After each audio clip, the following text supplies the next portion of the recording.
आज की भागदौड़ भरी जिंदगी में जहां हर तरफ तनाव, चिंता और अनिश्चितता है, मानसिक रूप से मजबूत होना केवल एक विकल्प नहीं बल्कि एक आवश्यकता बन गया है। और इस मजबूती की यात्रा का सबसे पहला, सबसे महत्वपूर्ण कदम है अपने चित्त को वश में रखना, यानी अपने मन को जीतना। यही है हमारे आज के एपिसोड का विषय। क्या आपने कभी महसूस किया है कि आपका मन एक बेलगाम घोड़े की तरह है? कभी अतीत की गलियों में भटकता है, तो कभी भविष्य की अनिश्चितताओं में गोते लगाता है। कभी क्रोध से उबलता है, तो कभी ईर्ष्या की आग में जलता है। कभी व्यर्थ की चिंताओं में उलझा रहता है, तो कभी अनावश्यक इच्छाओं के पीछे भागता रहता है। ये चंचल मन, जिसे पाली भाषा में चित्त कहा गया है, अगर अनियंत्रित रहे तो यही हमारे दुखों का सबसे बड़ा कारण बनता है। लेकिन अगर हम इसे साध ले, इसे वश में कर ले, तो यही मन हमारी सबसे बड़ी शक्ति बन सकता है। भगवान बुद्ध ने कहा था, युद्ध में 1000 योद्धाओं पर विजय पाना उतना महान नहीं जितना स्वयं अपने मन पर विजय पाना। जिसने स्वयं पर विजय पाली वही सच्चा विजेता है। तो आइए आज हम मन को जीतने की इस कला को समझने का प्रयास करें। ये यात्रा आसान नहीं है, लेकिन ये असंभव भी नहीं है। ये एक कौशल है, एक कला है जिसे अभ्यास और धैर्य से सीखा जा सकता है। सबसे पहले ये समझना जरूरी है कि मन की प्रकृति क्या है। बुद्ध ने मन की तुलना एक शरारती बंदर से की है। जैसे एक बंदर एक डाली से दूसरी डाली पर कूदता रहता है, कभी शांत नहीं बैठता, वैसे ही हमारा मन भी एक विचार से दूसरे विचार पर, एक भावना से दूसरी भावना पर कूदता रहता है। ये निरंतर सक्रिय रहता है। विचारों, स्मृतियों, कल्पनाओं और भावनाओं का एक अंतहीन प्रवाह। क्या आपने कभी शांत बैठकर अपने विचारों को देखने की कोशिश की है? अगर हाँ, तो आपने पाया होगा कि वे कितनी तेजी से बदलते हैं। एक पल आप अपने काम के बारे में सोच रहे होते हैं, अगले ही पल आपको किसी पुरानी बात का अफसोस होने लगता है। फिर अचानक भविष्य की कोई चिंता घेर लेती है, और फिर शायद भूख का एहसास होने लगता है। ये सब कुछ ही सेकंडों में हो जाता है। ये अनियंत्रित मन हमें वर्तमान क्षण से दूर ले जाता है। हम या तो अतीत के पछतावों में खोए रहते हैं, काश मैंने ऐसा न किया होता, या भविष्य की चिंताओं में डूबे रहते हैं, पता नहीं कल क्या होगा। इस चक्कर में हम उस एकमात्र क्षण को खो देते हैं जो वास्तव में हमारे पास है, ये वर्तमान क्षण। और यही भटकाव, यही अस्थिरता हमारे तनाव, बेचैनी और दुख का मूल कारण है। आप में से कितने लोग इस अनुभव से सहमत हैं? क्या आपका मन भी अक्सर आपको वर्तमान से भटका देता है? नीचे कमेंट्स में हमें अपने अनुभव बताएं। जब मन अनियंत्रित होता है तो हमारी भावनाएं भी अनियंत्रित हो जाती हैं। छोटी छोटी बातों पर हमें गुस्सा आ जाता है, हम निराश हो जाते हैं, ईर्ष्या करने लगते हैं या भयभीत हो जाते हैं। हम बाहरी परिस्थितियों के गुलाम बन जाते हैं। किसी ने कुछ कह दिया तो हम दुखी हो गए, कुछ हमारी मर्जी के खिलाफ हुआ तो हम क्रोधित हो गए। हमारी शांति, हमारी खुशी दूसरों के या बाहरी घटनाओं के हाथों में चली जाती है। लेकिन कल्पना कीजिए एक ऐसे मन की जो शांत है, स्थिर है, केंद्रित है। एक ऐसा मन जो बाहरी उथल पुथल से प्रभावित नहीं होता। एक ऐसा मन जो हर परिस्थिति में समता बनाए रखता है। ऐसा मन ही मानसिक शक्ति का प्रतीक है। जब आप अपने मन को वश में कर लेते हैं तो आप अपनी भावनाओं के स्वामी बन जाते हैं, परिस्थितियों के नहीं। आप प्रतिक्रिया, रिएक्ट करने के बजाय प्रतिक्रिया चुनना, रिस्पॉन्ड सीखते हैं। तो सवाल यह है कि इस चंचल बेलगाम मन को वश में कैसे किया जाए, इसे जीता कैसे जाए। भगवान बुद्ध ने इसके लिए कई मार्ग और तकनीकें बताई हैं, जिनमें से कुछ प्रमुख पर हम आज बात करेंगे। मन को वश में करने का सबसे पहला और सबसे शक्तिशाली उपकरण है अपने विचारों, भावनाओं और शारीरिक संवेदनाओं को बिना किसी निर्णय के, बिना किसी पक्षपात के केवल देखना, उनके प्रति जागरूक होना। जैसे आप नदी किनारे बैठकर पानी के बहाव को देखते हैं, वैसे ही अपने मन में उठने वाले विचारों और भावनाओं के प्रवाह को देखें। उन्हें अच्छा या बुरा, सही या गलत का लेबल न दें, बस उन्हें आते और जाते हुए देखें। इसका सबसे सरल अभ्यास है अपनी सांसों पर ध्यान केंद्रित करना, जिसे आनापानसती कहते हैं। किसी शांत जगह पर आराम से बैठ जाएं, आंखें बंद कर लें और अपना पूरा ध्यान अपनी आती जाती सांसों पर लगाएं।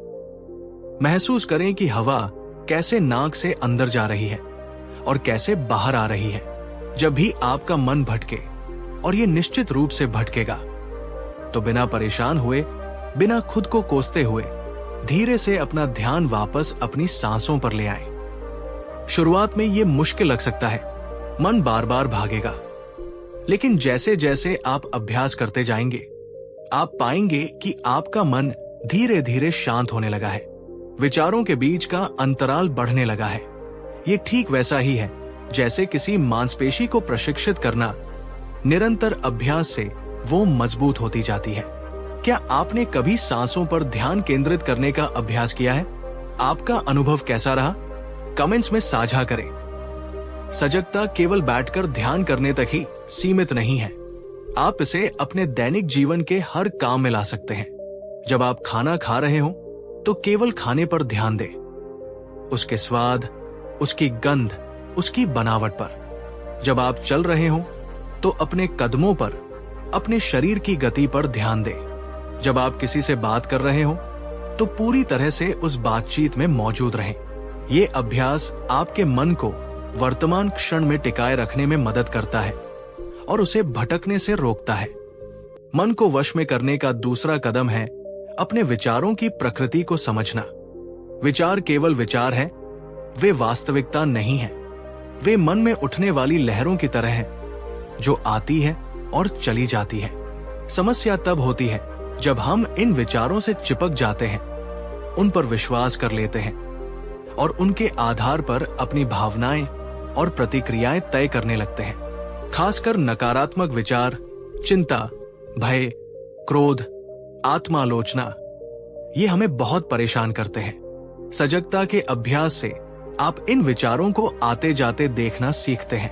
आप ये पहचानना सीखते हैं कि ये सिर्फ एक विचार है, ये मैं नहीं हूं। जब आप विचारों से अपनी पहचान जोड़ना बंद कर देते हैं तो उनका आप पर प्रभाव कम हो जाता है। उदाहरण के लिए, अगर आपके मन में विचार आता है, मैं ये काम नहीं कर सकता, तो सजगता आपको ये देखने में मदद करती है कि ये सिर्फ एक विचार है, एक आशंका है, न कि एक अटल सत्य। आप इस विचार को देख सकते हैं, स्वीकार कर सकते हैं कि ये मन में आया है और फिर इसे जाने दे सकते हैं, बिना इस पर विश्वास किए या इससे हतोत्साहित हुए। केवल विचारों को देखना ही काफी नहीं है, हमें धीरे धीरे नकारात्मक और हानिकारक विचार पैटर्न को बदलने का प्रयास भी करना होगा। बुद्ध ने सम्यक प्रयास की बात की, जिसका एक अर्थ है अकुशल विचारों को उत्पन्न होने से रोकना और उत्पन्न हो चुके अकुशल विचारों को त्यागना, तथा कुशल विचारों को उत्पन्न करना और उत्पन्न हो चुके कुशल विचारों को बनाए रखना। जब आप सजगता से अपने नकारात्मक विचार पैटर्न, जैसे लगातार चिंता करना, खुद को कोसना, दूसरों में दोष ढूंढना को पहचानने लगते हैं, तो आप सचेत रूप से उन्हें चुनौती दे सकते हैं। आप खुद से पूछ सकते हैं, क्या ये विचार सच है? क्या ये उपयोगी है? क्या इसका कोई और दृष्टिकोण हो सकता है? फिर आप जानबूझकर उन नकारात्मक विचारों को अधिक सकारात्मक और रचनात्मक विचारों से बदलने का प्रयास कर सकते हैं। उदाहरण के लिए, मैं ये नहीं कर सकता के बजाय आप सोच सकते हैं, ये चुनौतीपूर्ण है, लेकिन मैं प्रयास करूंगी। या सब कुछ गलत हो रहा है के बजाय आप उन चीजों पर ध्यान केंद्रित कर सकते हैं जो सही हो रही है या जिनके लिए आप आभारी हैं। ये अभ्यास धीरे धीरे आपके मन को सकारात्मकता की ओर प्रशिक्षित करता है। मन को जीतना एक मैराथन है, स्प्रिंट नहीं। इसमें समय, निरंतर अभ्यास और बहुत सारे धैर्य की आवश्यकता होती है। ऐसे दिन होंगे जब आपको लगेगा कि आप कोई प्रगति नहीं कर रहे हैं, जब आपका मन पहले से भी ज्यादा अशांत महसूस होगा। ये सामान्य है। महत्वपूर्ण ये है कि आप हार न माने। हर दिन थोड़ा समय अभ्यास के लिए निकालें, चाहे वो 5 मिनट का सांसों पर ध्यान हो या दिन भर में सजग रहने का प्रयास। अपनी छोटी छोटी सफलताओं को सराहें। याद रखें, हर बार जब आप अपने भटकते हुए मन को वापस लाते हैं तो आप उसे वश में करने की कला में थोड़े और निपुण हो जाते हैं। ये अनुशासन केवल ध्यान के समय के लिए नहीं, बल्कि जीवन के अन्य पहलुओं में भी महत्वपूर्ण है। अपनी दिनचर्या, अपनी आदतों, अपनी वाणी और अपने कर्मों में अनुशासन लाने से भी मन को स्थिर करने में मदद मिलती है। अगर आपको ये जानकारी उपयोगी लग रही है तो कृपया इस एपिसोड को लाइक करें और इसे अपने दोस्तों और परिवार के साथ शेयर करें जिन्हें इसकी आवश्यकता हो सकती है। आपकी छोटी सी सहभागिता हमें इस श्रृंखला को और बेहतर बनाने में मदद करती है। मन की निरंतर बकबक कम हो जाती है, जिससे गहरी शांति का अनुभव होता है।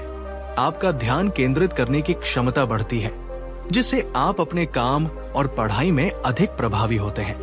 आप अपनी भावनाओं को बेहतर ढंग से समझ और प्रबंधित कर पाते हैं। आप छोटी छोटी बातों पर परेशान या क्रोधित नहीं होते। शांत मन आपको स्थितियों का अधिक स्पष्ट रूप से विश्लेषण करने और बेहतर निर्णय लेने में मदद करता है। बढ़ी हुई सहन शक्ति, रेजिलियंस, आप जीवन की चुनौतियों और असफलताओं का सामना अधिक मजबूती और समता के साथ कर पाते हैं। बेहतर रिश्ते, जब आप शांत और अधिक समझदार होते हैं तो आपके दूसरों के साथ संबंध भी सुधरते हैं। वर्तमान क्षण में जीना, आप अतीत और भविष्य की चिंता छोड़कर वर्तमान क्षण का आनंद लेना सीखते हैं। संक्षेप में, अपने मन पर विजय पाना ही सच्ची स्वतंत्रता और स्थायी खुशी की कुंजी है। ये मानसिक रूप से मजबूत बनने की यात्रा का पहला और सबसे अनिवार्य पड़ाव है। निष्कर्ष तो दोस्तों, आज हमने भगवान बुद्ध की शिक्षाओं के प्रकाश में मन को वश में करने की कला के महत्व और कुछ बुनियादी तकनीकों को समझा। हमने जाना कि हमारा मन स्वभाव से चंचल है, लेकिन सजगता, विचारों की समझ, नकारात्मक पैटर्न को बदलने के प्रयास और निरंतर अभ्यास व धैर्य के माध्यम से हम इसे साध सकते हैं। इसे अपना मित्र और अपनी सबसे बड़ी शक्ति बना सकते हैं। इस महत्वपूर्ण यात्रा में हमारे साथ बने रहने के लिए धन्यवाद। सब्सक्राइब करना न भूलें ताकि आप कोई भी एपिसोड मिस न करें। क्या आपने कभी सोचा है कि हमारी अधिकांश चिंताएं, तनाव और दुख कहां से आते हैं? भगवान बुद्ध के गहन विश्लेषण के अनुसार इसका एक बहुत बड़ा कारण है हमारा वर्तमान क्षण में न टिक पाना। हमारा मन या तो अतीत की घटनाओं, गलतियों और यादों में उलझा रहता है, या फिर भविष्य की अनिश्चितताओं, योजनाओं और आशंकाओं में गोते लगाता रहता है। हम उस एकमात्र समय को लगभग पूरी तरह से अनदेखा कर देते हैं जो वास्तव में हमारे पास है, जिसमें हम जी रहे हैं, सांस ले रहे हैं, अनुभव कर रहे हैं, और वो है ये पल, ये वर्तमान क्षण। बुद्ध ने सिखाया कि अतीत जा चुका है, उसे बदला नहीं जा सकता। भविष्य अभी आया नहीं है, वो अनिश्चित है। जीवन का वास्तविक अनुभव, कर्म करने की शक्ति और शांति पाने का अवसर, ये सब केवल वर्तमान क्षण में ही मौजूद है। इसीलिए वर्तमान में पूरी तरह से जीना सीखना मानसिक शांति और स्थिरता पाने का सबसे बड़ा, सबसे गहरा रहस्य है। आइए इसे थोड़ा और गहराई से समझते हैं। हमारा मन अतीत में कैसे भटकता है? हम अक्सर पुरानी बातों को याद करके पछताते हैं। काश मैंने तब वैसा कहा होता, मुझे वो अवसर नहीं गंवाना चाहिए था, उसने मेरे साथ ऐसा क्यों किया? हम पुरानी सफलताओं के नशे में भी खोए रह सकते हैं या पुरानी चोटों को कुरेदते रह सकते हैं। अतीत की ये यादें, चाहे सुखद हो या दुखद, अगर हम उनमें अटके रहें तो वे हमें वर्तमान की वास्तविकता से काट देती हैं। हम उन यादों की छाया में जीते हैं और वर्तमान क्षण की सुंदरता, उसके अवसर, उसकी ताजगी को महसूस ही नहीं कर पाते। अतीत का बोझ हमें भारी बना देता है, हमारी ऊर्जा सोख लेता है। क्या आप अक्सर खुद को अतीत की बातों में खोया हुआ पाते हैं? कौन सी यादें आपको सबसे ज्यादा परेशान करती हैं? नीचे कमेंट्स में अपने विचार साझा करने में संकोच न करें। दूसरों के अनुभव जानना भी सीखने का एक हिस्सा है। अब बात करते हैं भविष्य की। हमारा मन भविष्य को लेकर भी उतना ही व्यस्त रहता है। कल क्या होगा? क्या मैं सफल हो पाऊंगा? क्या मेरे पास पर्याप्त पैसा होगा? मेरी सेहत कैसी रहेगी? लोग मेरे बारे में क्या सोचेंगे? अनगिनत चिंताएं, डर और योजनाएं हमारे दिमाग में घूमती रहती हैं। भविष्य के बारे में सोचना और योजना बनाना जरूरी है, लेकिन जब ये सोच चिंता और भय का रूप ले लेती है, जब हम लगातार क्या होगा अगर के जाल में फंसे रहते हैं, तो हम वर्तमान क्षण की शांति खो देते हैं। हम एक ऐसे भविष्य के लिए चिंतित होते हैं जो अभी आया ही नहीं है और जिसके बारे में हम निश्चित रूप से कुछ नहीं जानते। ये निरंतर चिंता हमारे शरीर और मन में तनाव पैदा करती है, हमें बेचैन और अस्थिर बनाती है। तो आप देख सकते हैं, चाहे मन अतीत में भटके या भविष्य में, परिणाम एक ही होता है।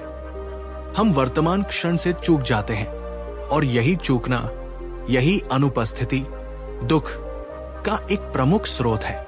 हम जीवन को जी नहीं रहे होते, बल्कि या तो मरी हुई यादों को ढो रहे होते हैं या अजन्मी आशंकाओं से जूझ रहे होते हैं। आप खुद को ज्यादा कहाँ पाते हैं?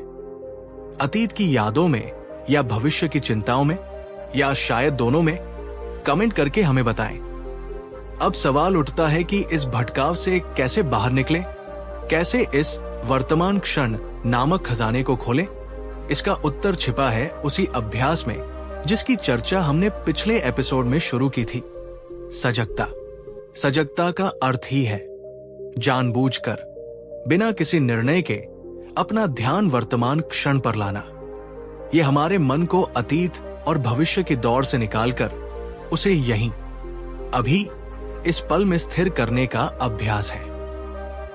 आइए कुछ व्यावहारिक तरीकों पर गौर करें जिनसे हम वर्तमान क्षण में जीने का अभ्यास कर सकते हैं। जैसा कि हमने पिछले एपिसोड में बात की थी, अपनी सांसों पर ध्यान देना सजगता का सबसे सुलभ और शक्तिशाली तरीका है। आपकी सांस हमेशा वर्तमान क्षण में होती है। आप अतीत में सांस नहीं ले सकते, नहीं भविष्य में। जब भी आप खुद को अतीत या भविष्य में खोया हुआ पाए, बस कुछ पल रुकें और अपना ध्यान अपनी सांसों के आने जाने पर ले आएं। महसूस करें हवा का स्पर्श अपनी नाक में, पेट या छाती का उठना गिरना। यह आपको तुरंत वर्तमान क्षण में वापस लंगर डालने में मदद करेगा। इसे दिन में कई बार कुछ मिनटों के लिए करने का प्रयास करें। हमारा शरीर भी हमेशा वर्तमान क्षण में मौजूद होता है। अपनी शारीरिक संवेदनाओं के प्रति जागरूक होना हमें तुरंत यहाँ और अभी में ले आता है। आप एक छोटा सा बॉडी स्कैन कर सकते हैं। आराम से बैठें या लेटें और धीरे धीरे अपना ध्यान अपने शरीर के विभिन्न हिस्सों पर ले जाएं। पैरों की उंगलियों से शुरू करके सिर तक हर हिस्से में होने वाली संवेदनाओं को महसूस करें। दबाव, गर्माहट, ठंडक, झुनझुनी या शायद कुछ भी नहीं, बस जो भी है उसे बिना किसी निर्णय के स्वीकार करें। ये अभ्यास आपको अपने शरीर से और वर्तमान क्षण से गहरा जुड़ाव महसूस कराता है। ये वर्तमान में जीने का सबसे व्यावहारिक तरीका है। अपने रोजमर्रा के कामों को ऑटो पायलट पर करने के बजाय उन्हें पूरी सजगता से करने का प्रयास करें। जब आप सुबह ब्रश कर रहे हो, टूथपेस्ट का स्वाद, ब्रश के रेशों का दांतों पर स्पर्श, पानी की ठंडक, इन सब पर ध्यान दें। जब आप चाय या कॉफी पी रहे हो, कप की गर्माहट, तरल का रंग, उसकी सुगंध, हर घूंट का स्वाद, इसका पूरा अनुभव करें। जब आप चल रहे हो, अपने पैरों का जमीन पर पड़ना, आपके शरीर की गति, आसपास की आवाजें, हवा का स्पर्श, इन सब के प्रति सजग रहें। जब आप बर्तन धो रहे हो, पानी का तापमान, साबुन की चिकनाहट, प्लेट की सतह का स्पर्श, पानी की आवाज, इन पर ध्यान केंद्रित करें। किसी भी सामान्य कार्य को सजगता से करने से वो एक ध्यान का अवसर बन जाता है। यह आपको उस गतिविधि में पूरी तरह से उपस्थित होने और मन को भटकने से रोकने में मदद करता है। क्या आप आज अपने किसी एक दैनिक कार्य को पूरी सजगता से करने का प्रयास करेंगे? कौन सा कार्य चुनेंगे आप? कमेंट्स में बताएं। हमारी 5 इंद्रियां देखना, सुनना, सूंघना, चखना, छूना वर्तमान क्षण के प्रवेश द्वार है। जब आप महसूस करें कि आपका मन भटक रहा है तो रुकें और अपनी इंद्रियों को सक्रिय करें। 5 चीजें देखें, अपने आसपास देखें और 5 ऐसी चीजों को नोटिस करें जिन्हें आपने पहले ध्यान से नहीं देखा था। उनके रंग, आकार, बनावट पर गौर करें। 4 चीजें सुने, ध्यान से सुने और 4 अलग अलग आवाजों को पहचाने। पास की, दूर की, धीमी, तेज। 3 चीजें महसूस करें। अपने शरीर पर 3 संवेदनाओं को महसूस करें। कपड़ों का स्पर्श, कुर्सी का दबाव, हवा का झोंका। 2 चीजें सूंघें। अपने आसपास की 2 गंधों को पहचानने की कोशिश करें। शायद हवा में नमी की गंध या किसी फूल की खुशबू। 1 चीज चखें। अगर संभव हो तो किसी चीज का स्वाद लें या बस अपने मुंह के अंदर के स्वाद पर ध्यान दें। यह सरल अभ्यास आपके मन को तुरंत इंद्रियानुभवों पर केंद्रित करता है, जो केवल वर्तमान क्षण में ही संभव है। वर्तमान में जीने का मतलब ये नहीं है कि आपके मन में अतीत या भविष्य के विचार आएंगे ही नहीं। वे आएंगे। महत्वपूर्ण यह है कि आप उनसे उलझे नहीं। सजगता आपको सिखाती है कि आप इन विचारों और भावनाओं को आते जाते हुए देखें, जैसे आकाश में बादल।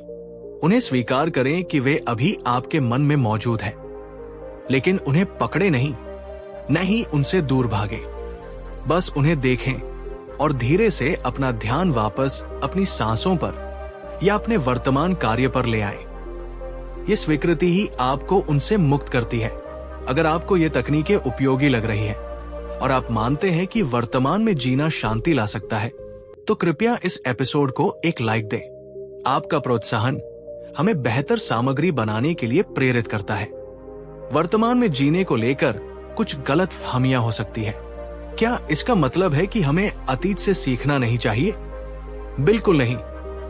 अतीत के अनुभवों से सीखना बहुत महत्वपूर्ण है, लेकिन ये सीखना वर्तमान क्षण में एक शांत और स्पष्ट मन से होना चाहिए, न कि पछतावे या कड़वाहट में डूबकर।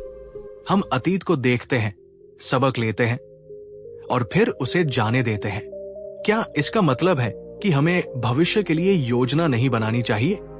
नहीं, भविष्य के लिए लक्ष्य निर्धारित करना और योजना बनाना आवश्यक है, लेकिन ये योजना भी वर्तमान क्षण में सजगता और स्पष्टता के साथ बनाई जानी चाहिए, न कि चिंता और भय के साथ। हम वर्तमान में बीज बोते हैं, भविष्य के फल की अत्यधिक चिंता किए बिना। वर्तमान में जीने का अर्थ है जहां भी आप हैं, पूरी तरह से वही होना, अपने अनुभव के प्रति पूरी तरह से खुला होना।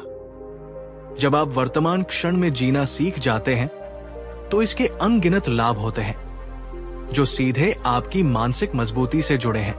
गहरी शांति और सुकून, अतीत के बोझ और भविष्य की चिंता से मुक्त होकर मन स्वाभाविक रूप से शांत हो जाता है। तनाव और चिंता में कमी, वर्तमान पर ध्यान केंद्रित करने से कोर्टिसोल जैसे तनाव हार्मोन का स्तर कम हो सकता है। बढ़ी हुई खुशी और संतुष्टि, आप जीवन के छोटे छोटे पलों का आनंद लेना सीखते हैं, जिससे समग्र खुशी बढ़ती है। जब आपका मन भटकता नहीं है तो आप अपने काम पर बेहतर ध्यान केंद्रित कर पाते हैं और अधिक उत्पादक बनते हैं। शांत और वर्तमान में स्थित मन अधिक स्पष्ट रूप से सोच सकता है और बेहतर निर्णय ले सकता है। जब आप दूसरों के साथ होते हैं तो आप वास्तव में उनकी बात सुनते हैं, उन्हें समझते हैं, जिससे रिश्ते गहरे और अधिक सार्थक बनते हैं। वर्तमान में टिके रहने से आप मुश्किल परिस्थितियों में भी अधिक शांत और स्थिर रह पाते हैं, जिससे आपकी सहन शक्ति, रेजिलियंस बढ़ती है। ये वर्तमान क्षण वास्तव में एक जादुई जगह है। ये वो जगह है जहां जीवन घटित होता है। ये वो जगह है जहां शांति मिलती है। ये वो जगह है जहां हम अपनी पूरी क्षमता का अनुभव कर सकते हैं। निष्कर्ष, तो मेरे प्यारे दोस्तों, आज हमने भगवान बुद्ध की एक और गहन शिक्षा को समझा, वर्तमान क्षण में जीने का महत्व। हमने देखा कि कैसे हमारा मन हमें अतीत और भविष्य में भटकाकर शांति से दूर ले जाता है, और कैसे सजगता के विभिन्न अभ्यासों के माध्यम से हम खुद को यहाँ और अभी में वापस ला सकते हैं। सांसों पर ध्यान देना, शारीरिक संवेदनाओं को महसूस करना, दैनिक कार्यों को सजगता से करना, अपनी इंद्रियों को जगाना और विचारों को स्वीकार करना, ये कुछ सरल लेकिन शक्तिशाली तरीके हैं जिनसे हम वर्तमान क्षण में जीने की कला विकसित कर सकते हैं। ये अभ्यास मन को वश में करने के अभ्यास के साथ मिलकर हमारी मानसिक मजबूती की नींव को और गहरा करता है। ये हमें सिखाता है कि सच्ची शांति और खुशी बाहर की परिस्थितियों में नहीं, बल्कि हमारे भीतर इस वर्तमान क्षण में मौजूद है। पिछले 2 एपिसोड्स में हमने अपनी मानसिक मजबूती की यात्रा की नींव रखी। पहले एपिसोड में हमने चित्त को वश में रखने की कला सीखी, अपने चंचल मन को साधने के महत्व को समझा। दूसरे एपिसोड में हमने वर्तमान में जीने के रहस्य को उजागर किया, ये जाना कि कैसे अतीत के बोझ और भविष्य की चिंता से मुक्त होकर केवल यहाँ और अभी में टिकना ही सच्ची शांति का द्वार है। ये दोनों अभ्यास मन पर नियंत्रण और वर्तमान में उपस्थिति हमें एक और गहरे, शांत और शक्तिशाली अभ्यास की ओर ले जाते हैं। एक ऐसा अभ्यास जो आज की शोरगुल भरी दुनिया में शायद सबसे ज्यादा जरूरी है, और वो है मौन की साधना। यही है हमारे आज के एपिसोड का विषय, मौन की साधना। जब शब्द थमे, आत्मा बोली। जरा सोचिए, हम दिन भर कितने शोर से घिरे रहते हैं। बाहर ट्रैफिक का शोर, लोगों की बातचीत, फोन की घंटियां, टीवी, सोशल मीडिया नोटिफिकेशंस। ये बाहरी शोर तो है ही, लेकिन इससे भी ज्यादा शोर हमारे भीतर चलता रहता है। विचारों का कोलाहल, चिंताओं की फुसफुसाहट, इच्छाओं की चीख पुकार, आलोचनाओं की गूंज। हमारा मन शायद ही कभी शांत होता है। हम लगातार बोलते रहते हैं, सोचते रहते हैं, प्रतिक्रिया करते रहते हैं। इस निरंतर बाहरी और आंतरिक शोर में हम कुछ बहुत महत्वपूर्ण खो देते हैं। हम अपनी अंतरात्मा की आवाज सुनना भूल जाते हैं। हम खुद से, अपने गहरे अस्तित्व से कट जाते हैं। हम सतह पर ही जीते रहते हैं। अपनी भावनाओं, अपनी जरूरतों, अपने सच्चे स्वरूप को समझ ही नहीं पाते। भगवान बुद्ध ने वाणी के संयम और मौन के महत्व को बार बार रेखांकित किया। उनके आर्य अष्टांगिक मार्ग में सम्यक वाक, राइट स्पीच का एक महत्वपूर्ण स्थान है, जिसका अर्थ केवल सच बोलना, प्रिय बोलना या हित कर बोलना ही नहीं, बल्कि व्यर्थ की बकवास, गपशप और अनावश्यक बातों से बचना भी है। कई बार सबसे सही वाणी मौन ही होती है। बुद्ध स्वयं ज्ञान प्राप्ति से पहले और बाद में लंबे समय तक मौन ध्यान में लीन रहते थे। उन्होंने जाना कि जब बाहरी और भीतरी शब्द थमते हैं, तभी सत्य की, आत्मा की गहरी आवाज सुनाई देती है। क्या आप भी अपने जीवन में बाहरी और भीतरी शोर से थका हुआ महसूस करते हैं? क्या आपको कभी ऐसा लगा है कि आप खुद की आवाजें नहीं सुन पा रहे हैं? नीचे कमेंट्स में अपने अनुभव साझा करें। ये जानने में मदद मिलेगी कि हम सब कहीं न कहीं एक ही नाव में सवार हैं। जब हम मौन की बात करते हैं, तो अक्सर हमारा मतलब बाहरी चुप्पी से होता है। न बोलना, शांत वातावरण में रहना। ये बाहरी मौन निश्चित रूप से महत्वपूर्ण है। ये हमें बाहरी उत्तेजनाओं से एक ब्रेक देता है, हमारे कान और दिमाग को आराम पहुंचाता है। शांत वातावरण में रहने से तनाव कम होता है और ध्यान केंद्रित करना आसान होता है। लेकिन बुद्ध की शिक्षाओं और मानसिक मजबूती के संदर्भ में बाहरी मौन से भी ज्यादा महत्वपूर्ण है आंतरिक मौन, यानी मन के भीतर चलने वाले निरंतर शोर को शांत करना। विचारों की अंतहीन बकबक, भावनाओं का उथल पुथल, विश्लेषण और निर्णयों का सिलसिला, इस आंतरिक कोलाहल को कम करना ही मौन की सच्ची साधना है।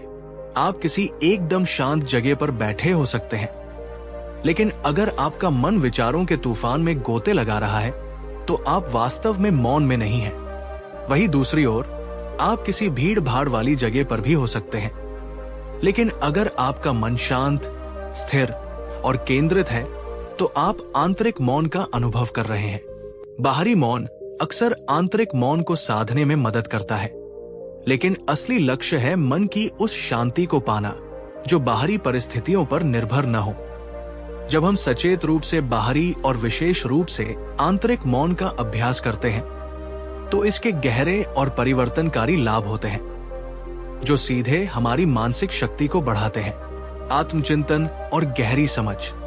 जब मन का शोर शांत होता है तो हमें अपने विचारों, भावनाओं, विश्वासों और व्यवहार पैटर्न को अधिक स्पष्ट रूप से देखने का अवसर मिलता है।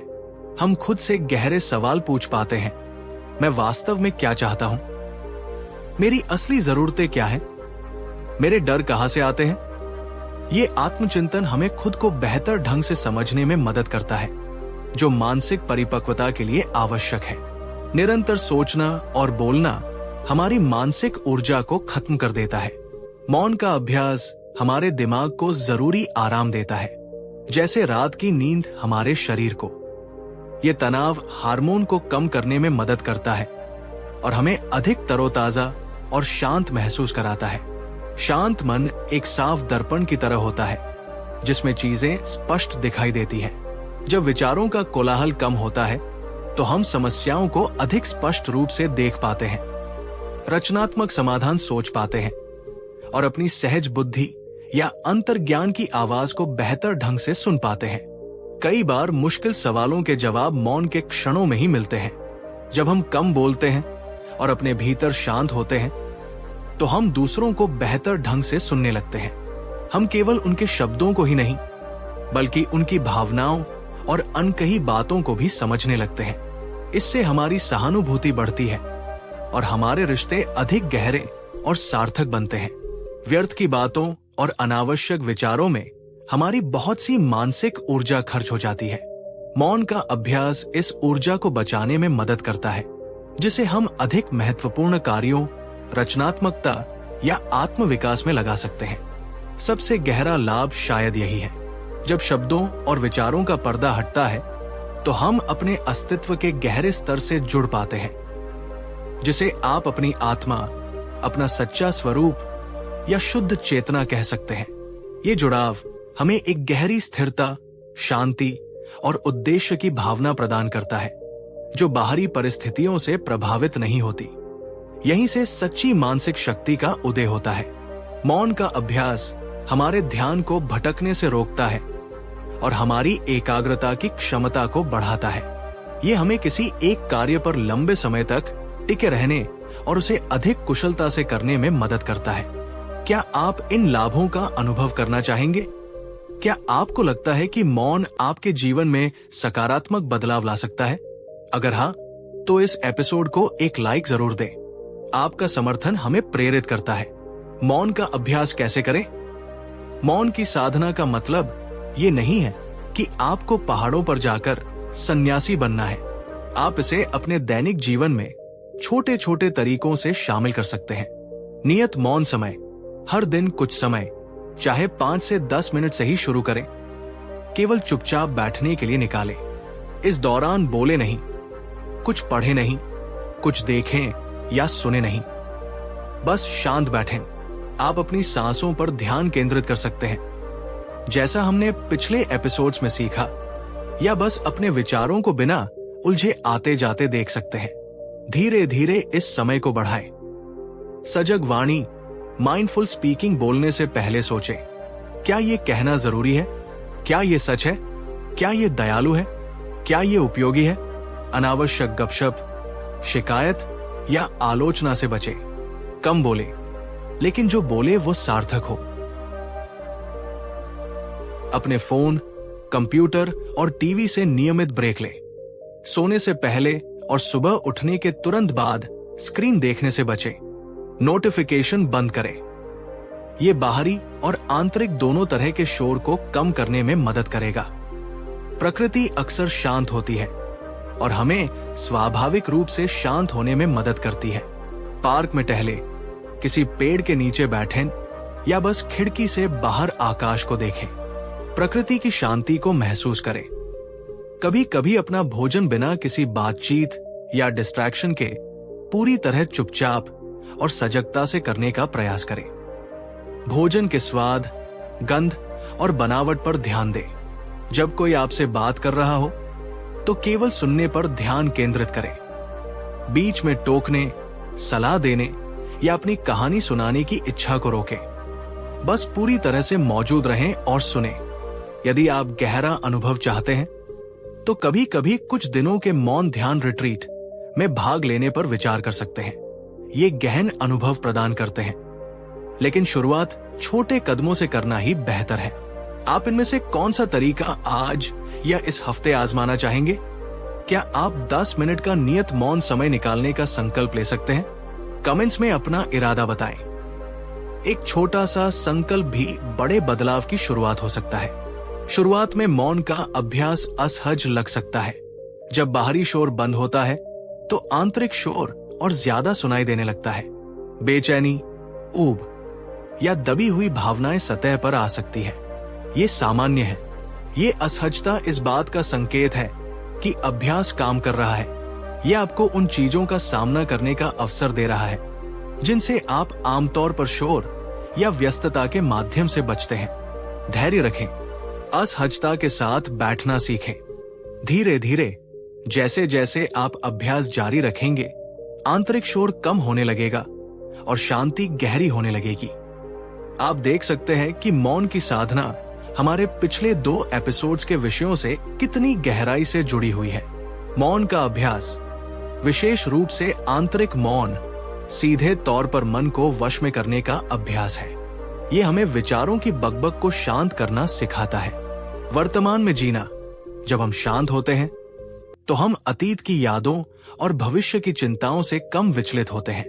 मौन हमें वर्तमान क्षण की संवेदनाओं, ध्वनियों या उनकी अनुपस्थिति और अनुभवों के प्रति अधिक जागरूक बनाता है। वास्तव में मन पर नियंत्रण, वर्तमान में जीना और मौन की साधना, ये तीनों एक दूसरे को मजबूत करते हैं। शांत मन वर्तमान में टिकना आसान बनाता है और वर्तमान में टिकने से मन और शांत होता है।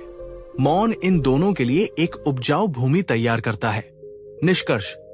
तो दोस्तों, आज हमने मौन की साधना के गहरे महत्व को समझा। हमने जाना कि बाहरी और आंतरिक शोर हमें कैसे प्रभावित करता है और कैसे सचेत मौन का अभ्यास हमें आत्मचिंतन, शांति, स्पष्टता और अपनी अंतरात्मा से जुड़ने में मदद कर सकता है। ये केवल न बोलने का अभ्यास नहीं है, बल्कि अपने मन के कोलाहल को शांत करने और उस गहरी स्थिरता को खोजने का अभ्यास है जहां सच्ची मानसिक शक्ति निवास करती है। याद रखें, मौन खाली नहीं है, ये भरा हुआ है उत्तरों से, शांति से और स्वयं से गहरे जुड़ाव से। जब शब्द थमते हैं तभी आत्मा की सच्ची आवाज सुनाई देती है। अपने दैनिक जीवन में मौन के छोटे छोटे क्षणों को शामिल करने का प्रयास करें। धैर्य रखें, निरंतरता बनाए रखें और देखें कि ये शांत अभ्यास आपके जीवन में कैसे परिवर्तन लाता है। आज के एपिसोड पर आपके क्या विचार हैं? क्या मौन की साधना आपको आकर्षित करती है? अपने विचार और अनुभव नीचे कमेंट सेक्शन में साझा करना न भूलें। हमें आपके दृष्टिकोण को सुनना अच्छा लगेगा। और अगर आपको ये श्रृंखला ज्ञानवर्धक और उपयोगी लग रही है तो कृपया इसे अपने उन मित्रों और प्रियजनों के साथ शेयर करें जो मानसिक शांति और मजबूती की तलाश में है। आपका शेयर किसी के जीवन में सकारात्मक बदलाव ला सकता है। पिछले एपिसोड्स में हमने अपनी यात्रा के महत्वपूर्ण पड़ावों को पार किया है। हमने मन को वश में करने की कला सीखी, वर्तमान क्षण में जीने का रहस्य समझा और मौन की साधना की शक्ति को महसूस किया।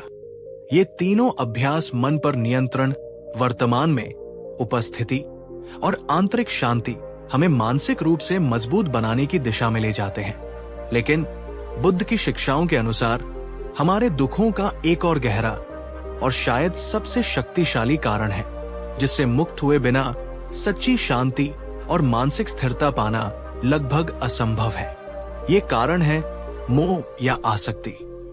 यही है हमारे आज के एपिसोड का केंद्रीय विषय, मोह से मुक्ति, जिसने दुख की जड़ को काटा। भगवान बुद्ध ने अपने 4 आर्य सत्यों में दूसरे सत्य में स्पष्ट रूप से कहा कि दुख का कारण तृष्णा या तीव्र इच्छा और उपादान।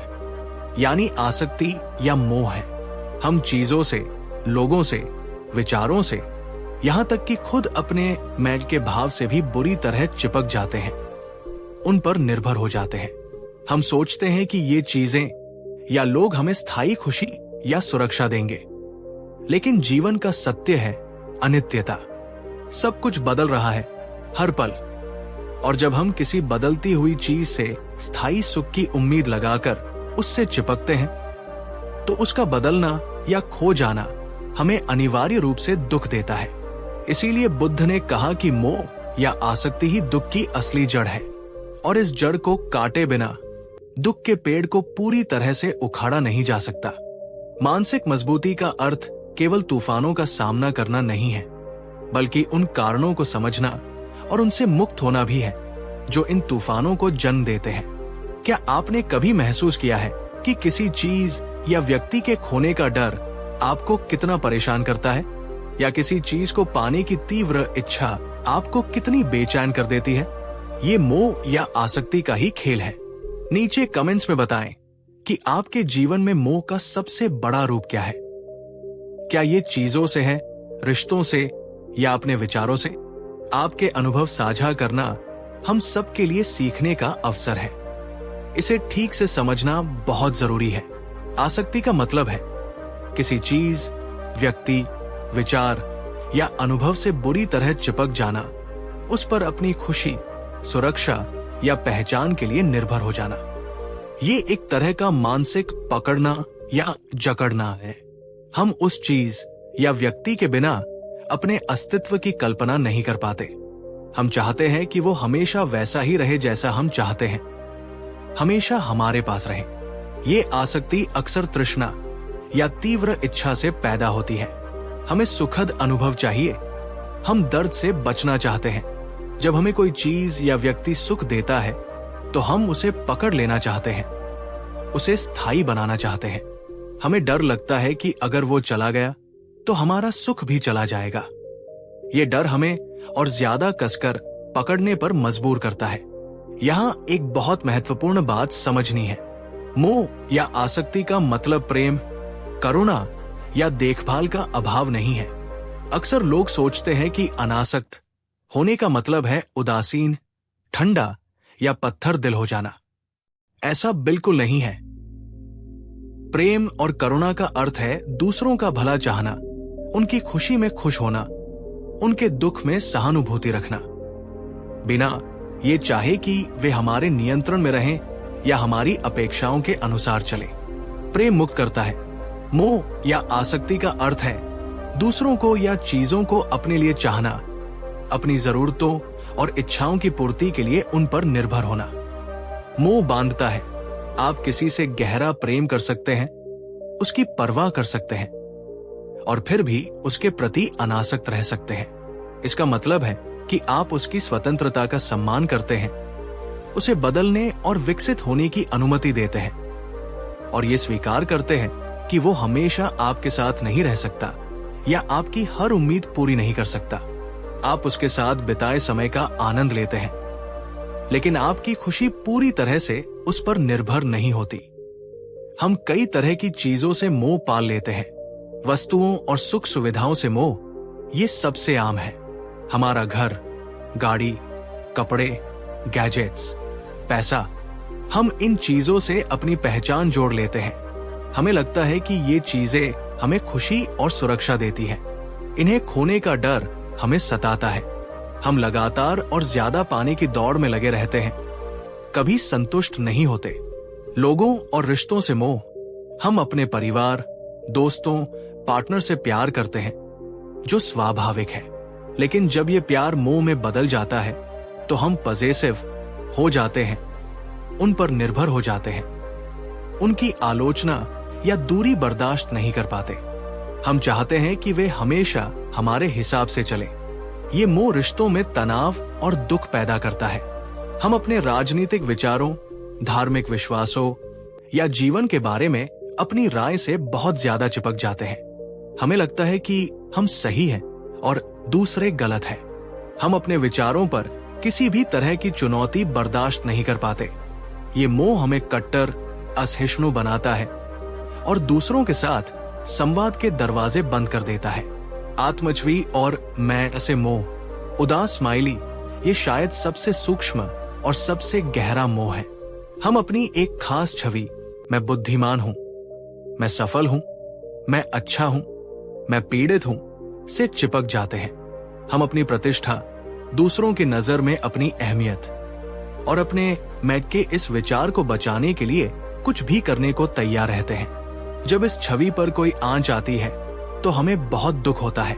इनमें से किस प्रकार का मोह आपको अपने जीवन में सबसे ज्यादा प्रभावित करता हुआ लगता है? क्या आप अपने किसी खास मोह को पहचान पा रहे हैं? अगर आप सहज महसूस करें तो कमेंट्स में साझा करें। अपनी कमजोरियों को स्वीकार करना ही उनसे मुक्त होने का पहला कदम है। मोह दुख कैसे पैदा करता है? जैसा हमने कहा, दुनिया में सब कुछ बदल रहा है। चीजें टूटती हैं, लोग बदलते हैं, रिश्ते खत्म होते हैं, स्वास्थ्य बिगड़ता है, जीवन समाप्त होता है। जब हम किसी अनित्य चीज से ये उम्मीद लगाकर चिपकते हैं कि वो स्थायी रहेगी, तो उसका बदलना या जाना हमें दुख देता है। ये गणित की तरह निश्चित है। जिस चीज से हम मोह रखते हैं, उसे खोने का डर हमेशा बना रहता है। ये डर हमारे मन में एक स्थायी चिंता और असुरक्षा पैदा करता है, भले ही वो चीज अभी हमारे पास हो। हमारी इच्छाएं और अपेक्षाएं अक्सर पूरी नहीं होती। लोग हमारी उम्मीदों पर खरे नहीं उतरते। परिस्थितियां हमारे नियंत्रण से बाहर होती है।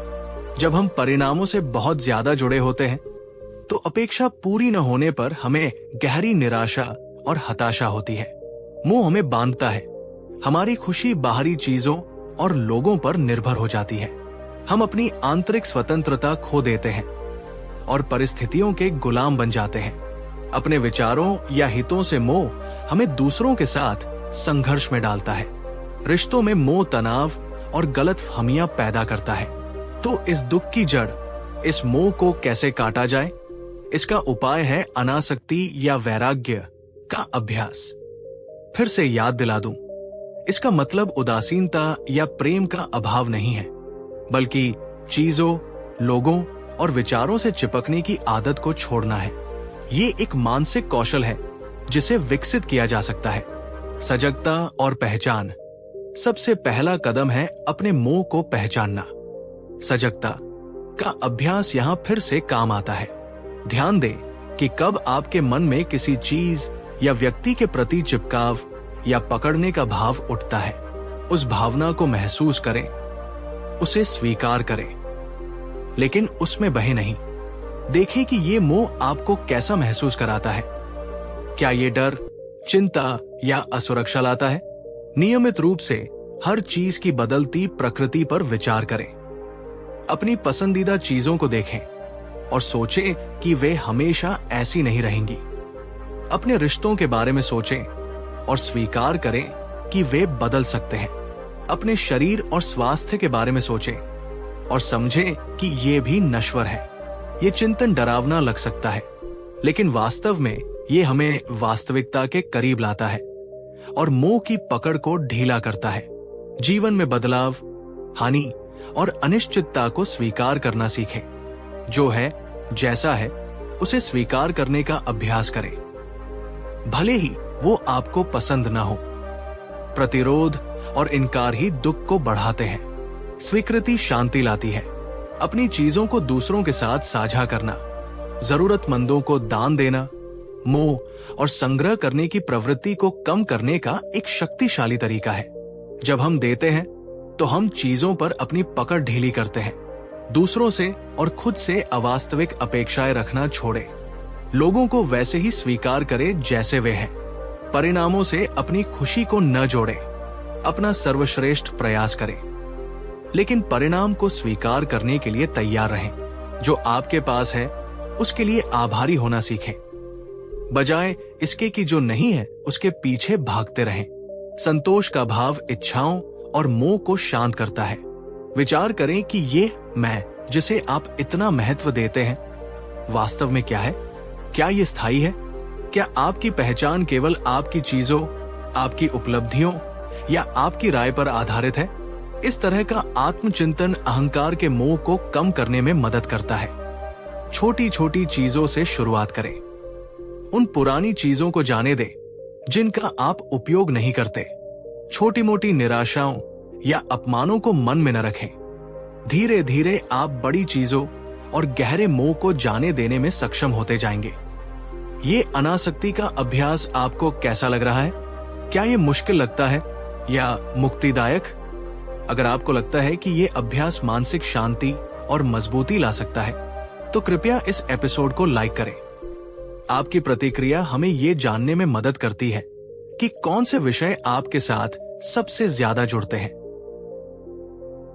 जब हम मोह से मुक्त होकर अनासक्ति का अभ्यास करते हैं, तो हम सच्ची मानसिक स्वतंत्रता और शक्ति का अनुभव करते हैं।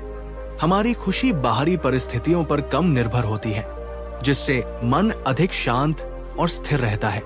खोने का डर कम हो जाता है, जिससे चिंता और असुरक्षा में भारी कमी आती है।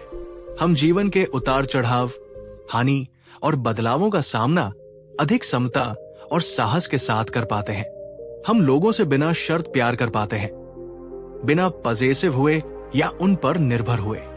रिश्ते अधिक स्वस्थ और गहरे बनते हैं।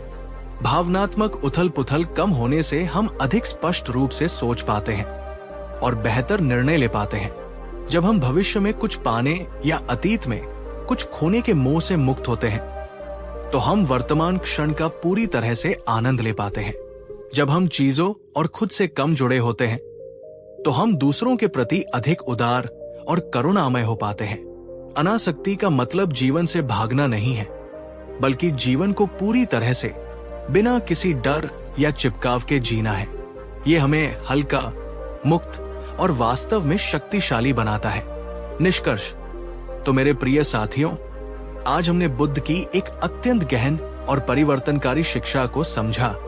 मोह या आसक्ति दुख की जड़ है और अनासक्ति का अभ्यास ही उससे मुक्ति का मार्ग है। हमने जाना कि मोह क्या है, ये प्रेम से कैसे अलग है, ये कितने प्रकार का होता है और ये कैसे हमें दुख देता है। सबसे महत्वपूर्ण, हमने अनासक्ति विकसित करने के व्यावहारिक तरीकों पर चर्चा की। सजगता, अनित्यता का चिंतन, स्वीकृति, दान, संतोष और धीरे धीरे जाने देना। ये समझना महत्वपूर्ण है कि मोह से मुक्ति एक सतत प्रक्रिया है, एक आजीवन अभ्यास है। कोई भी रातों रात पूरी तरह अनासक्त नहीं हो जाता। महत्वपूर्ण है इस दिशा में छोटे छोटे कदम उठाना, अपने मोह को पहचानना और धीरे धीरे अपनी पकड़ ढीली करने का प्रयास करना। हर छोटा कदम आपको अधिक शांति, स्वतंत्रता और मानसिक मजबूती की ओर ले जाएगा। आज के एपिसोड से आपने क्या सीखा? आप अपने जीवन में किस मोह पर सबसे पहले काम करना चाहेंगे और उसके लिए कौन सा छोटा कदम उठाएंगे? नीचे कमेंट सेक्शन में अपने विचार और संकल्प साझा करें। आपका संकल्प दूसरों को भी प्रेरित कर सकता है। हमारी शांति और स्थिरता को भंग करने वाली एक बहुत ही शक्तिशाली, बहुत ही विनाशकारी भावना है, जिसका सामना हम सभी को कभी न कभी या शायद अक्सर करना पड़ता है। ये भावना है क्रोध। क्रोध एक ऐसी अग्नि है जो सबसे पहले उसी पात्र को जलाती है जिसमें वो उत्पन्न होती है। ये हमारे विवेक को ढक लेती है, हमारे रिश्तों को बिगाड़ती है और हमारी मानसिक शांति को तहस नहस कर देती है। इसलिए मानसिक रूप से वास्तव में मजबूत बनने के लिए हमें इस शक्तिशाली भावना को समझना और इस पर विजय पाना सीखना होगा। यही है हमारे आज के एपिसोड का विषय, क्रोध पर विजय, करुणा की अग्नि से। हम जानेंगे कि भगवान बुद्ध ने क्रोध को कैसे देखा और कैसे उन्होंने हमें एक ऐसी दिव्य अग्नि का मार्ग दिखाया जो क्रोध की विनाशकारी आग को शांत कर सकती है, और वो है करुणा की अग्नि। क्रोध आता क्यों है? जरा सोचिए, पिछली बार जब आपको गुस्सा आया था तो उसका कारण क्या था? शायद किसी ने आपकी बात नहीं मानी, आपकी आलोचना की, आपको धोखा दिया या आपकी किसी इच्छा या अपेक्षा को पूरा नहीं किया। शायद आपको लगा कि आपके साथ अन्याय हुआ है या आपके अहंकार को ठेस पहुंची है। बुद्ध की शिक्षाओं के अनुसार क्रोध अक्सर द्वेष या प्रतिकर्षण का एक रूप है। ये तब उत्पन्न होता है जब हमें कुछ ऐसा अनुभव होता है जो हमें पसंद नहीं है, जो हमारी इच्छाओं के विपरीत है, या जो हमारे मैं और मेरे की भावना को चुनौती देता है। याद करें एपिसोड 4 में हमने मोह की बात की थी। जब हमारी किसी प्रिय चीज या व्यक्ति जिससे हमें मोह है को खतरा होता है, या जब हमारी किसी गहरी मान्यता जिससे हमें मोह है पर सवाल उठाया जाता है, तो क्रोध भड़क सकता है। इसी तरह जब हमारा अहंकार, ईगो आहत होता है, जब हमें लगता है कि हमारा अपमान हुआ है या हमें कम आंका गया है, तो भी क्रोध एक स्वाभाविक प्रतिक्रिया बन जाता है। क्रोध एक जहर की तरह है। बुद्ध ने कहा था, क्रोध को पाले रखना गर्म कोयले को किसी दूसरे पर फेंकने की नीयत से पकड़े रहने के समान है। इसमें आप ही जलते हैं।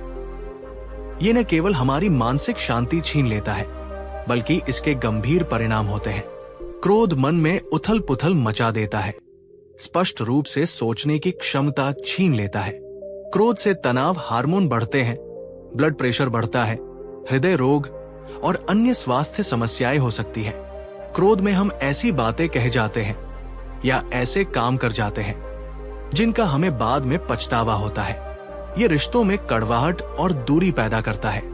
क्रोधित अवस्था में लिया गया निर्णय अक्सर गलत और हानिकारक होता है, क्योंकि हमारा विवेक काम नहीं कर रहा होता। क्रोध हमें हानिकारक वचन बोलने और हानिकारक कार्य करने के लिए प्रेरित कर सकता है, जिससे भविष्य में और दुख उत्पन्न होता है। क्या आप क्रोध के इन विनाशकारी प्रभावों से सहमत हैं? क्या आपने कभी क्रोध में कुछ ऐसा कहा या किया है जिसका आपको बाद में पछतावा हुआ हो? नीचे कमेंट्स में अपने अनुभव बिना किसी व्यक्तिगत विवरण के, यदि आप चाहें, साझा कर सकते हैं। ये स्वीकार करना कि क्रोध हानिकारक है, उस पर काम करने का पहला कदम है। तो इस शक्तिशाली और विनाशकारी भावना पर विजय कैसे प्राप्त करें? क्या इसे दबा देना चाहिए? नहीं, बुद्ध ने भावनाओं को दबाने की सलाह नहीं दी, क्योंकि दबी हुई भावनाएं बाद में और विकृत रूप में बाहर आ सकती है। उन्होंने हमें क्रोध को समझने, उसके मूल कारणों को जानने और फिर उसे एक सकारात्मक, रचनात्मक ऊर्जा में बदलने का मार्ग दिखाया। और ये परिवर्तन लाने वाली दिव्य औषधि है। करुणा और मैत्री यानी प्रेमपूर्ण दयालुता। मैत्री का अर्थ है सभी प्राणियों के प्रति बिना किसी शर्त के भलाई और खुशी की कामना करना। ये एक गर्मजोशी भरी मित्रवत भावना है। ये केवल उन लोगों के लिए नहीं है जिन्हें हम पसंद करते हैं, बल्कि उन लोगों के लिए भी है जिनके प्रति हम तटस्थ हैं, और यहां तक कि उन लोगों के लिए भी जिनसे हमें कठिनाई होती है। मैत्री की शुरुआत स्वयं से होती है। अपने प्रति दयालु होना, अपनी खुशी की कामना करना। उदास स्माइली करुणा का अर्थ है दूसरों के दुख को महसूस करना और उनके दुख को दूर करने की इच्छा रखना। ये सहानुभूति से एक कदम आगे है। सहानुभूति में हम केवल दुख को समझते हैं, करुणा में हम उस दुख को दूर करने के लिए प्रेरित होते हैं। करुणा हमें यह समझने में मदद करती है कि जो व्यक्ति हमें क्रोधित कर रहा है वो शायद स्वयं भी किसी न किसी रूप में पीड़ित है, अज्ञानता या दुख से घिरा हुआ है। ये दोनों भावनाएं, मैत्री और करुणा, क्रोध के ठीक विपरीत है। क्रोध अलगाव पैदा करता है, जबकि मैत्री और करुणा जुड़ाव पैदा करते हैं। क्रोध चोट पहुंचाना चाहता है, जबकि मैत्री और करुणा भला करना चाहते हैं। क्रोध कठोरता लाता है, जबकि मैत्री और करुणा कोमलता और समझ लाते हैं। जब हम अपने हृदय में मैत्री और करुणा का विकास करते हैं, तो क्रोध के लिए जगह स्वाभाविक रूप से कम हो जाती है। ये ठीक वैसा ही है जैसे प्रकाश के आने पर अंधकार अपने आप मिट जाता है।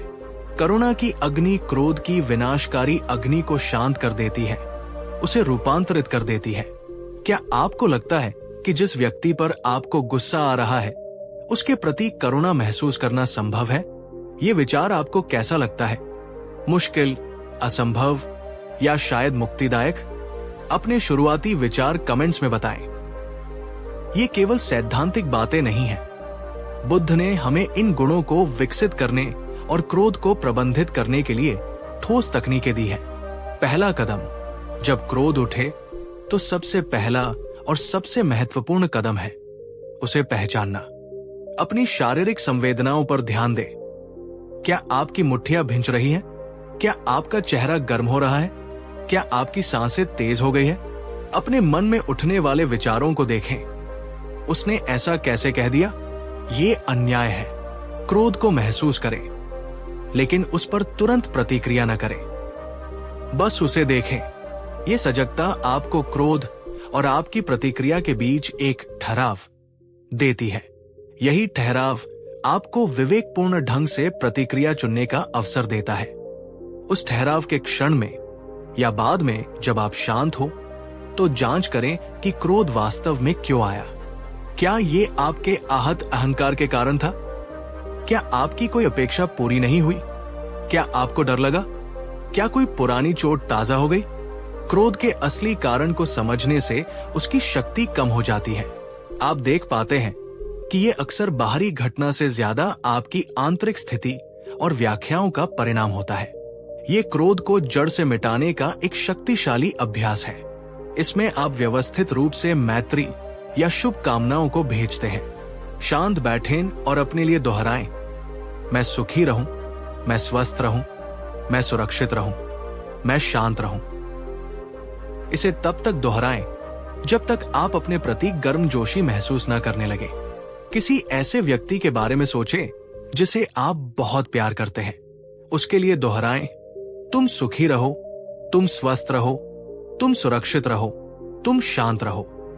तटस्थ व्यक्ति के लिए किसी ऐसे व्यक्ति के बारे में सोचें जिसे आप जानते हैं, लेकिन जिसके प्रति आपकी कोई विशेष भावना नहीं है, जैसे कोई दुकानदार या सहकर्मी।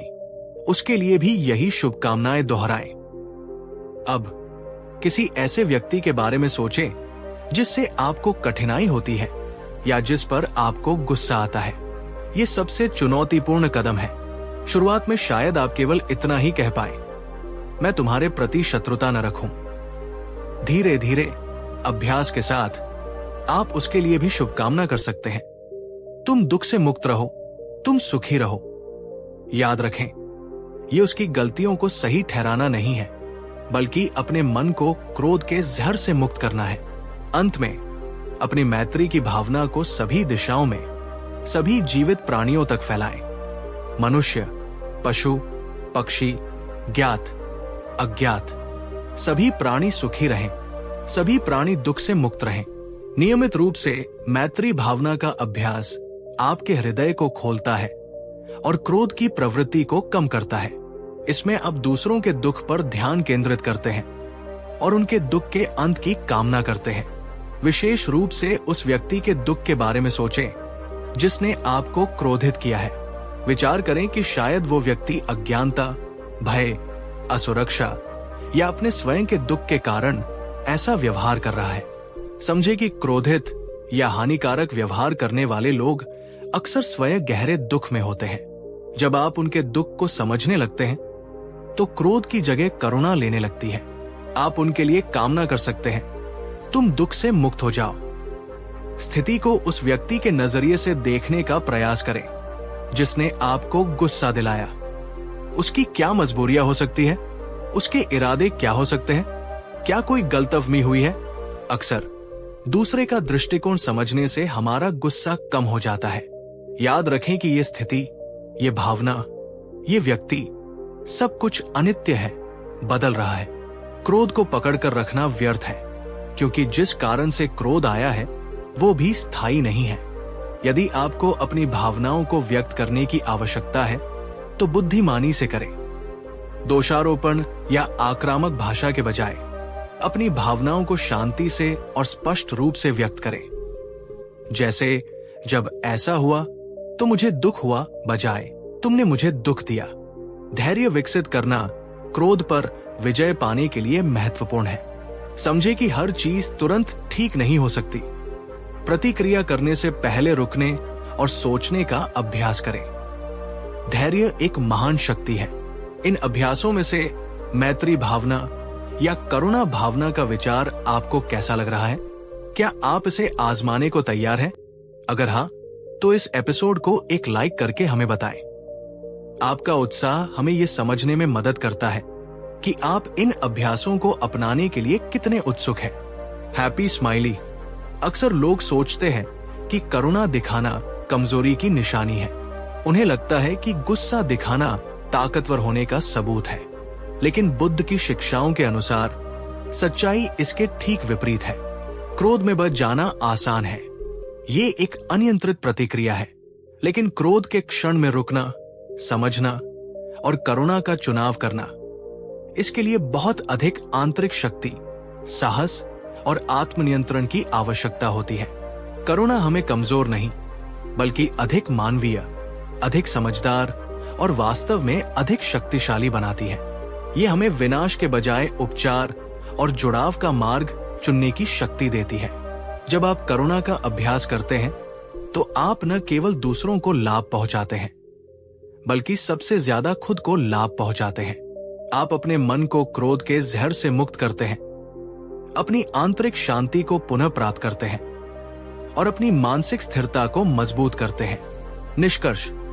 तो मेरे प्यारे दोस्तों, आज हमने क्रोध जैसी शक्तिशाली और विनाशकारी भावना पर विजय पाने के लिए भगवान बुद्ध के दिखाए मार्ग को समझा। हमने जाना कि क्रोध अक्सर हमारे मोह, अहंकार और अतृप्त इच्छाओं से उत्पन्न होता है और इसके परिणाम कितने हानिकारक होते हैं। हमने सीखा कि क्रोध का सच्चा उपचार उसे दबाना नहीं, बल्कि उसे मैत्री और करुणा की शीतल और शक्तिशाली अग्नि से रूपांतरित करना है। सजगता, क्रोध के कारणों को समझना, मैत्री भावना, करुणा भावना, दृष्टिकोण बदलना, धैर्य और सही वाणी का अभ्यास, ये वे उपकरण हैं जिनका उपयोग करके हम धीरे धीरे क्रोध पर विजय पा सकते हैं। ये एक सतत अभ्यास है जिसमें उतार चढ़ाव आएंगे, लेकिन हर प्रयास हमें अधिक शांति, समझ और सच्ची आंतरिक शक्ति के करीब ले जाएगा। याद रखें, करुणा कमजोरी नहीं, बल्कि सबसे बड़ी शक्तियों में से एक है। ये वो शक्ति है जो न केवल हमारे अपने मन को शांत करती है, बल्कि दुनिया में भी शांति और सद्भाव फैलाने में मदद करती है। आज के एपिसोड से आपने क्रोध और करुणा के बारे में क्या नया सीखा? क्या आप मैत्री या करुणा भावना का अभ्यास करने का संकल्प लेंगे? नीचे कमेंट सेक्शन में अपने विचार और इरादे साझा करें। आपकी यात्रा दूसरों को भी प्रेरित कर सकती है। और अगर आपको लगता है कि ये जानकारी किसी ऐसे व्यक्ति की मदद कर सकती है जो क्रोध से जूझ रहा है, तो कृपया इस एपिसोड को उनके साथ शेयर करें। करुणा का एक छोटा सा कार्य भी बड़ा बदलाव ला सकता है।